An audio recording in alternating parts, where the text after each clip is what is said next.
I was younger and I did coke, oh, there was dick for fucking 4 hours. Yeah. You just were giving out dick. They're looking at you like, when is this going to stop? And then when you do come, it's one of those long loads. Yeah. You ever have those loads? Like I used to be on probation, and there was a dude that was like a G.I. Joe dude that failed the police test, but his assistant was a good-looking woman. Like she was kind of cute. If I was 30, she was like 38. Nobody talked to her in Boulder because she had like a wooden leg. Like her leg was kind of like she had like that little limp. But you could tell the bitch had game. Like she could suck a cock. I would look in the eyes and I could tell this bitch is deadly. But nobody talks to her because of the fucking wooden leg. Or whatever the fuck she's got. She got shot in Vietnam. I didn't know what happened. I figured out how to fuck with the piss test. But with me, they had mirrors around me. They couldn't figure out what I was doing. So they sent her in. So before I would go in, I'd fucking do a half a jerk in the car and get my dick nice and big. Yeah. And then I'd sprinkle it the fucking pool cleaner. The pool cleaner or the fucking. Doesn't sting your dick. The pool cleaner. I got scars. I got little holes in my dick and Drano. Yeah. I would grind it up. I would fucking put it under my dick and then pull the skin back and it would fall into the piss test and zap it.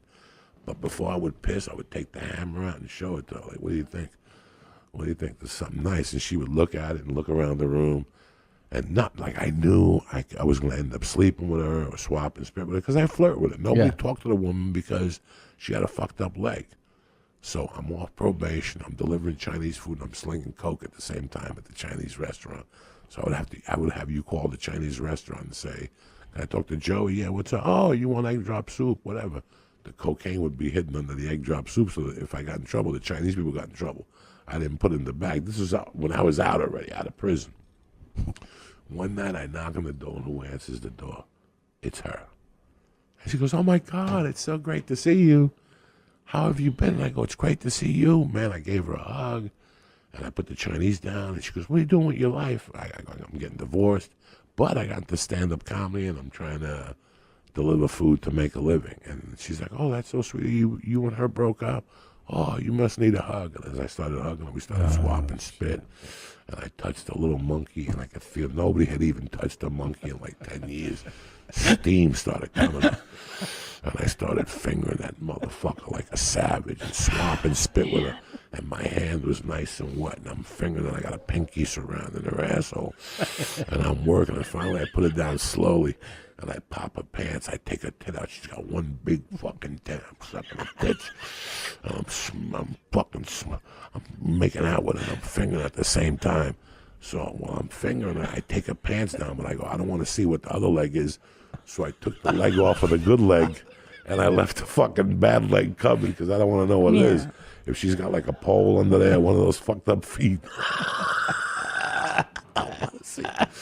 So I picked up her fucking legs and I started eating her pussy. And the clit fucking was huge. And I'm sucking on it like a piece of bubble gum. I look up at her and she's like this, Christine, like with her mouth open. I go, now's the time to put the helmet in that fucking mouth. So I switched up. I started two-finger Louie her, and I went around her and I put that fucking hammer in her mouth. And she didn't know what to do. She's like, and at that time, I was trying to fucking lift weights and shit, so I wasn't jerking off. Because somebody told me not to jerk off, that your protein. I was retarded, dog. You know, I'm retarded. Yeah. And when I came in the mouth, it was one of those loads, Christine, that don't stop. You ever have one of those things? I know, Christine. And you're sucking it with your eyes closed, and then after a minute, you open it up because you're like, when is this going to stop? And I could look at her swallowing it, and it was endless. It was fucking endless. It was just a load of death. It was like a month and a half of not coming. There was Valium in there and Xanax and fucking Well, it's cocaine. nice seeing you, Joey. Thanks for stopping by. She looked at me. She started getting a little dizzy. Oh, my God. I was selling Valium at the time. I was taking like 100 milligrams of Valium a night. When I shot in her mouth to put her in a trance, she was glassy-eyed. She gave me a $3 tip, and I left, and I never saw her again. She must have ate that Chinese food and slept for a week. Oh, my God. Oh, You got any dates coming up you want to come out? You can still You got a Twitter feel, handle? You You can wanna still plug feel what that? that nut felt like. I bet, right? Oh, it was like a 3-minute nut. But wait a minute, you didn't even bang her? You No, didn't put it in her vagine? No. No, Well, that's let me tell you, the unloaded pussy eating was tremendous. Yeah. Oh, okay. I licked her ass. Sorry, I blacked out at some point. I didn't No, listen sure. closely. Once I enough. shove my tongue in your ass, you black out. It's like you're 14 and your uncle's molesting you. You know.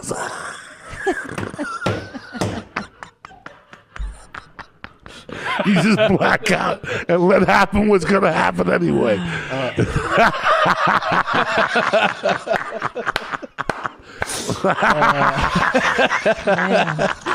This is. I don't even know if I could tell it. It was backstage. It was backstage at his show. We were somewhere, and you were like, "How's the wife?" I go, "Good."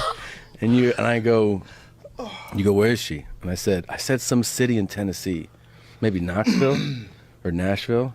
And you go, Nashville, 96. And you started the story about working a club, and you're like, I just riffed in between shows, some crazy shit. Some chick who was talking. There was 20 people for the first show. Knoxville. It was a Comedy Zone show. I half booked it. Knoxville's a great little fucking town. Like a cute little Tennessee town. Is it? It's like hip. It's a football, like a college town. So I get there on Friday night, Joe Rogan. I'm headlining. I got 38 minutes. I just moved to L.A. and I signed with Creative Management, and they booked those rooms. So they were booking me out as a headliner. I was just dying slow death. So what they did was they put me in one-nighters that paid like $275 a night. They weren't bad. Clark, Tennessee, And we go to this Knoxville for 2 nights, and I go in there, and you know me, dog, I'm fucking crazy. First night I go in there, Friday night, there's 20 people for the first show. And there's a girl, Joe Rogan, that's a 12, with a guy that's a 4. Okay? And it's her birthday, Meanwhile, Drew, she just turned 21. It's her birthday. Okay? Hi, happy birthday. What's going on here? Because once you start hearing noise, you have to react to it as a comic. And you go, what's going on here? You're 21. I said, you're very beautiful. And then she just went and ran with it and started talking about how her husband pimps her out. He would have fights on, and for $20 you could fuck him in the back room. 20? The fights were on. Whatever. I don't know. That on Fridays he would bring her to the construction truck. He would bring a truck with her to the construction site and put a mattress in the back. And at lunchtime, he would let her friends, and she's telling me this. It's like she's talking, and people like just holding their breaths, like, what is going on here? This girl is beautiful, and this retard is just pimping her.